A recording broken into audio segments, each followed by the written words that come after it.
Hello students, psychology के अंदर basic cell की स्ट्रक्चर अपन स्टडी कर रहे थे, जिसमें अपन ने अब तक क्या क्या स्टडी कर ली थी। सेल की बेसिक स्ट्रक्चर में अपन ने कौन कौन से सेल के कंपोनेंट की स्ट्रक्चर कर ली थी। सेल वॉल स्टडी कर ली, सेल मेम्ब्रेन कर ली, फिर सेल ऑर्गेनेल्स के अंदर माइटोकॉन्ड्रिया की स्टडी कर ली, क्लोरोप्लास्ट की स्टडी कर ली, एंडोप्लाज्मिक रेटिकुलम की स्टडी कर ली, राइबोसोम्स की स्टडी कर ली। ये सब की स्टडी करने के बाद में अपन अदर सेल ऑर्गेनेल्स की अगर अपन बात करते हैं तो आज अपन जो सेल ऑर्गेनेल्स की स्टडी करने जा रहे हैं उसका नेम है गोल्जी बॉडी। आज का अपना जो सेल ऑर्गेनेल्स जिसके अपन स्टडी करेंगे उसका नेम है गोल्जी बॉडी।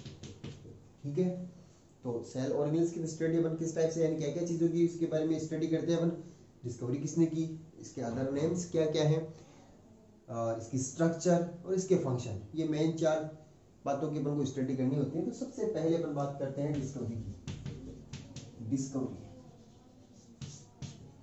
गोल्जी बॉडी एक ऐसा सेल ऑर्गेनेल्स है जो सेल के अंदर एंडोप्लाज्मिक रेटिकुलम के साथ में बाइंड या उसके बिल्कुल पास में प्रेजेंट होता है। गोल्जी बॉडी की पोजीशन क्या हो गई है, एंडोप्लाज्मिक रेटिकुलम के बिल्कुल नियर बाई वहां पर ये प्रेजेंट होता है। डिस्कवरी की बात करते हैं तो साइंटिस्ट का नाम आपको ध्यान रखना है Camillo Golgi. Camillo Golgi name के साइंटिस्ट ने ओवल की nerve cell of the owl, उल्लू जो है उसकी नर्व सेल, ओवल की नर्व सेल के अंदर इसको स्टडी किया था। नर्व सेल इन कर देना, in nerve cell of owl, owl की नर्व सेल के अंदर सबसे पहले कैमिलो गोल्जी नेम के साइंटिस्ट ने गोल्जी बॉडीज को डिस्कवर किया था। इसलिए अपने नाम के अकॉर्डिंग इस सेल ऑर्गेनेल्स का नाम इन्होंने गोल्जी बॉडीज रख दिया, क्योंकि इनका नाम कैमिलो गोल्जी था।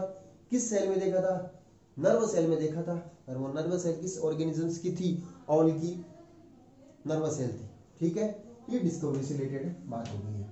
इसके बाद में बात करते हैं अदर नेम, क्या क्या इसके अदर नेम्स दिए जाते हैं। तो देखो, जैसे गोल्जी बॉडीज है तो इसको गोल्जी एपरेटस भी बोल सकते हैं, गोल्जी एपरेटस या गोल्जी कॉम्प्लेक्स, ये सभी इसी के नेम है। गोल्जी कॉम्प्लेक्स या secretary organ, main secretary organ जो होता है ना सेल के अंदर, जो सिक्रेशन करता है, वेरियस टाइप्स के कंपोनेंट का सिक्रेशन करता है, वो गोल्जी बॉडीज होता है। इसलिए इसको नाम मेन सेक्रेटरी ऑर्गन भी कहा जाता है। और इसके अलावा एक अदर नेम और होता है जो बहुत इंपॉर्टेंट है, वो है डिक्टियोसोम। डिक्टियोसोम, प्लांट सेल के अंदर गोल्जी बॉडीज को डिक्टियोसोम कहा जाता है। ध्यान रखना है आपको, ब्रैकेट में लिख रहा हूं मैं, in plant cell, plant cell में गोल्जी बॉडीज को ही डिक्टियोसोम कहा जाता है। तो ये कुछ अदर नेम हो गए हैं। इसके बाद में अपन बात करते हैं स्ट्रक्चर की। तो स्ट्रक्चर की बात करते हैं तो एंडोप्लाज्मिक रेटिकुलम की स्ट्रक्चर बड़ी थी, बिल्कुल सिमिलर इसकी स्ट्रक्चर होती है। एंडोप्लाज्मिक रेटिकुलम में स्ट्रक्चर अपन ने देखी तो तीन फॉर्म में स्ट्रक्चर बताई थी ना आपको मैंने, सिस्टर्नी, वेसिकल्स और वैक्यूल्स। ठीक है, तीन फॉर्म में थी। तो वैसे यहाँ पर थी इसकी नंबर 1 सिस्टर्नी, ट्यूब्यूल्स या वेसिकल्स बोल सकते हैं अपन, वेसिकल्स या ट्यूब्यूलर, और थर्ड हो गई है वैक्यूल से। तो सिस्टर्नी ट्यूब लाइक स्ट्रक्चर जो सिमिलर इस टाइप से एक के ऊपर एक, इस टाइप से सिंगल ट्यूब शेप के अंदर प्रेजेंट होती है। इसके बाद वेसिकल्स या ट्यूबुलर, बहुत सारी सिस्टर्नी आपस में कनेक्ट हो जाती है तो ट्यूबुलर शेप बन जाती है। और vacuoles spherical pouch like structure के अंदर प्रेजेंट होती है। ये तीनों फॉर्म के अंदर स्ट्रक्चर होती है।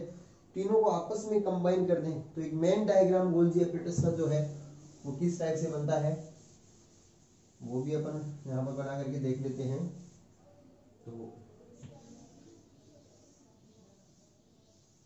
किसी भी शेप में इसकी स्ट्रक्चर बना सकते हैं। अंदर जो है वो जैसे सिस्टर्नी अपन बनाए तो सिस्टर्नी में इस टाइप से एंड वाले पोर्शन थोड़े से स्फेरिकल शेप में, बीच में से थोड़ा सा दबी हुई, जैसे फ्यूरो बनती है वैसे शेप, इस टाइप से। और जगह जगह पर वैक्यूल शेप के अंदर भी प्रेजेंट होता है। ये एक बेसिकली गोल्जी एपरेटस की स्ट्रक्चर होती है जो साइटोप्लाज्म के अंदर near by endoplasmic reticulum position में ही प्रेजेंट होता है।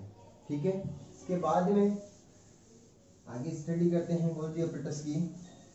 तो फंक्शन की बात करते हैं, क्या फंक्शन होते हैं गोल्जी एपरेटस के फंक्शन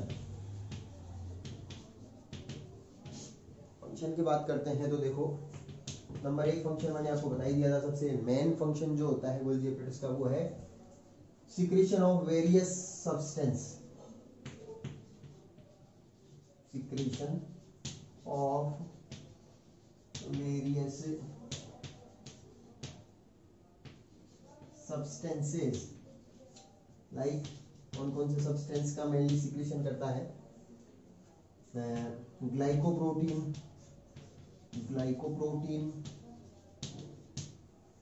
इसके अलावा म्यूकस, हॉर्मोन्स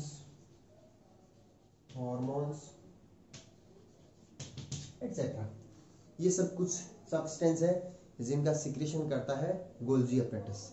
ठीक है, तो मेन सिक्रेटरी ऑर्गन हो गया सिक्रेशन, ये हो गई। ये सभी सिक्रेशन जो होते हैं एक पर्टिकुलर फंक्शंस को परफॉर्म करते हैं। तो इन फंक्शंस को परफॉर्म करने के लिए जो सिक्रेशन जो है वो कौन करता है? गोल्जी एपरेटस करता है। इसके बाद में सेकंड फंक्शन जो है वो मैंने आपको पिछले वीडियो में एंडोप्लाज्मिक रेटिकुलम जो बताई थी उसमें भी बताया था। एक ट्रिक बताई थी आपको मैंने, G+ER। जैसे गर्ल की स्पेलिंग GIRL होती है, यहाँ पर GERL करते हैं अपन, यानी Golgi apparatus plus endoplasmic reticulum दोनों मिलकर के एक सेल ऑर्गेनेल्स को जनरेट करती है, उसकी स्ट्रक्चर बनाती है, वो है लाइसोसोम, GERL। तो गोल्जी एपरेटस का एक काम ये भी हो गया है कि ये एंडोप्लाज्मिक रेटिकुलम के साथ मिलकर के लाइसोसोम का फॉर्मेशन करता है, यानी इसका सिक्रीशन एंडोप्लाज्मिक रेटिकुलम के साथ मिलकर के लाइसोसोम को बनाता है। अगला फंक्शन हम देखते हैं वो है फॉर्मेशन ऑफ एक्रोसोम। ये बहुत इंपॉर्टेंट बता रहा हूँ, कॉम्पिटिटिव में कई बार पूछा जाता है। Formation of acrosome of sperm. 10th class में आपने ह्यूमन रिप्रोडक्टिव सिस्टम पढ़ा होगा, उसमें स्पर्म की स्ट्रक्चर आई होगी। स्पर्म की स्ट्रक्चर जिसमें स्पर्म जो होता है उसमें हेड वाला पोर्शन होता है, फिर उसके बाद में टेल वाला पोर्शन होता है। ऐसे स्पर्म की स्ट्रक्चर आपने बनाई है। स्पर्म का हेड वाला पोर्शन जो होता है उसमें बेसिकली एपिकल पार्ट के ऊपर यहाँ पर एक कैप लाइक स्ट्रक्चर प्रेजेंट होती है। यहाँ पर एक कैप लाइक स्ट्रक्चर प्रेजेंट होती है हेड वाले पोर्शन के ऊपर। यहाँ पर ये वाला पोर्शन जो होता है इसको बोलते हैं एक्रोसोम। क्या कहते हैं? एक्रोसोम। इस एक्रोसोम के अंदर वेरियस टाइप्स के हाइड्रोलाइटिक एंजाइम होते हैं। ये एंजाइम ओवम में फर्टिलाइजेशन के समय ओवम की मेम्ब्रेन को पेंट्रेट करने का, यानी उसमें पोर बनाने का काम करते हैं, यानी फर्टिलाइजेशन में हेल्प करता है एक्रोसोम। तो इस एक्रोसोम का फॉर्मेशन जो है वो गोल्जी एपरेटस या गोल्जी बॉडी के थ्रू किया जाता है। ये बहुत इंपॉर्टेंट फंक्शन है जो कॉम्पिटिटिव एग्जामों में पूछा जाता है। ठीक है, ये हो गया अपना गोल्जी बॉडी वाला सेल ऑर्गेनेल्स वाला टॉपिक कंप्लीट। ठीक है, अभी छोटा सा ही सेल ऑर्गेनेल्स है, एक छोटा और साथ में अपन इसके कर लेते हैं। दूसरा सेल ऑर्गेनेल्स जो भी गर्ल की बताया था मैंने, लाइसोसोम बचा है अपना, तो लाइसोसोम को इसके साथ में कर लेते हैं। तो अगला सेल ऑर्गेनेल्स अपना लाइसोसोम। ठीक है, लाइसोसोम सबसे पहले बात करते हैं डिस्कवरी की बात करते हैं। एक साइंटिस्ट का नेम आपको ध्यान रखना है, वो है डी डुवे नेम के साइंटिस्ट ने लाइसोसोम को डिस्कवर किया था। अदर नेम की बात करते हैं अपन, इसके कौन कौन से अदर नेम हैं। तो देखो,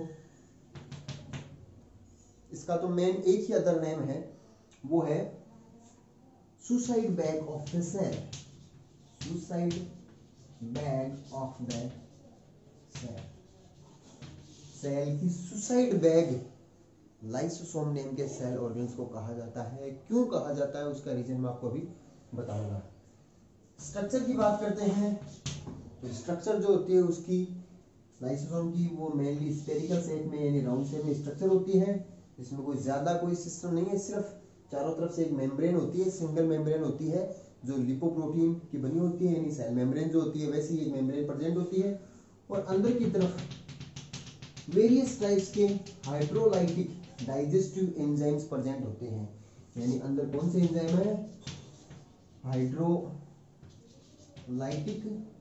या अपन बोल सकते हैं डाइजेस्टिव एंजाइम अंदर इसके भरे रहते हैं बहुत सारे, और चारों तरफ से इनको पैक करके रखती है एक मेम्ब्रेन जो इसकी लिपोप्रोटीन की बनी हुई मेम्ब्रेन है। अब देखो इसको सुसाइड बैग क्यों कहा जाता है, ये रीजन मैं आपको बताऊं।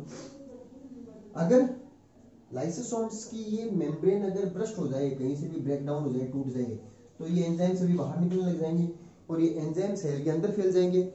तो सेल के अंदर फैलने के बाद में खुद इस लाइसोसोम को ही डाइजेस्ट कर देंगे, यानी इसको भी डिजनरेट कर देंगे और पूरी सेल को भी डाइजेस्ट करके खत्म कर देंगे उस सेल को। ये अंदर ये सभी एंजाइम्स ही हाइड्रोलाइटिक डाइजेस्टिव है, तो पूरी सेल को डाइजेस्ट कर सकते हैं। इसलिए इस पूरी की पूरी सेल ऑर्गेनेल्स को सुसाइड बैग कहा जाता है, क्योंकि अगर सेल के अंदर प्रेजेंट लाइसोसोम की मेम्ब्रेन अगर फट गई है तो ये एंजाइम सभी बाहर निकल के फैल जाएंगे सेल में और सभी सेल ऑर्गेनेल्स को डाइजेस्ट करने के बाद में पूरी सेल को ही खत्म कर देंगे। इसलिए suicide bag of the cell इसलिए लाइसोसोम को कहा गया है। एक चीज मैंने आपको और बताई कि प्लांट और एनिमल सेल के डिफरेंस में, लाइसोसोम एक ऐसा सेल ऑर्गेनेल्स है जो केवल एनिमल सेल में प्रेजेंट होता है, प्लांट सेल में एब्सेंट होता है। प्लांट सेल में लाइसोसोम पाए ही नहीं जाते हैं। इसके बाद में फंक्शन की बात करते हैं। फंक्शन देखो इसके नाम से पता चल रहा है फंक्शन, इसमें वेरियस टाइप के डाइजेस्टिव एंजाइम है। तो डाइजेशन से रिलेटेड बहुत सारे फंक्शन जो होते हैं वो इसके हो जाते हैं, जैसे एंडोसाइटोसिस, एक्सोसाइटोसिस, दो बताए थे मैंने। सेल के अंदर आना एंडोसाइटोसिस, सेल से बाहर निकलना एक्सोसाइटोसिस। एंडोसाइटोसिस में दो टाइप्स के होते हैं, एक तो फेगोसाइटोसिस, एक पिनोसाइटोसिस। जब कोई सॉलिड सब्सटेंस सेल के अंदर आता है तो वो फेगोसाइटोसिस है, और वो सॉलिड सब्सटेंस अंदर आने के बाद में उसका डाइजेशन कैसे होता है? लाइसोसोम में पाए जाने वाले एंजाइम्स उसका डाइजेशन करते हैं। जैसे अमीबा अपना फूड को अंदर इंजेस्ट करता है, तो फूड मटेरियल सॉलिड सब्सटेंस है, तो सॉलिड सब्सटेंस को अंदर इंजेस्ट करता है, यानी फेगोसाइटोसिस का प्रोसेस किया, और अंदर के आने के बाद में उस फूड को लाइसोसोम के कांटेक्ट में आता है। लाइसोसोम अपने एंजाइम सीक्रेट करता है, वो एंजाइम्स उसके वो फूड जो है उसको डाइजेस्ट कर देते हैं। ठीक है, फिर वेस्ट मटेरियल को अमीबा जो होता है वो बाहर निकाल देता है एक्सोसाइटोसिस प्रोसेस के थ्रू। ठीक है, ऐसे ही कोई लिक्विड सब्सटेंस अंदर आता है तो पिनोसाइटोसिस होता है। पिनोसाइटोसिस के अंदर भी डाइजेशन का काम जो होता है वो लाइसोसोम का होता है। इसी टाइप से बहुत सारी डेड सेल्स जो होती है, वो टिश्यूज जो होता है, टिश्यूज में बहुत सारी सेल्स है, इनमें से कुछ सेल डेड सेल हो गई है, तो डेड सेल को डिजनरेट करना है, उनको डिस्ट्रॉय करना है, तो लाइसोसोम काम में आएगा। लाइसोसोम क्या करेगा? डेड सेल्स के अंदर ब्रस्ट हो जाता है और वो डेड सेल को पूरी की पूरी डिजनरेट कर देता है, डिस्ट्रॉय कर देता है। तो ये कुछ लाइसोसोम के फंक्शन होते हैं। तो एक छोटा सा सेल ऑर्गेनेल्स है, अपने गोल्जी और बॉडी के साथ में पूरा कंप्लीट कर लिया है। तो ये दो सेल ऑर्गेनेल्स आज की वीडियो में अपने कंप्लीट हो गए हैं। अगले वीडियो में नए सेल ऑर्गेनेल्स के साथ में फिर मिलते हैं। Thank you.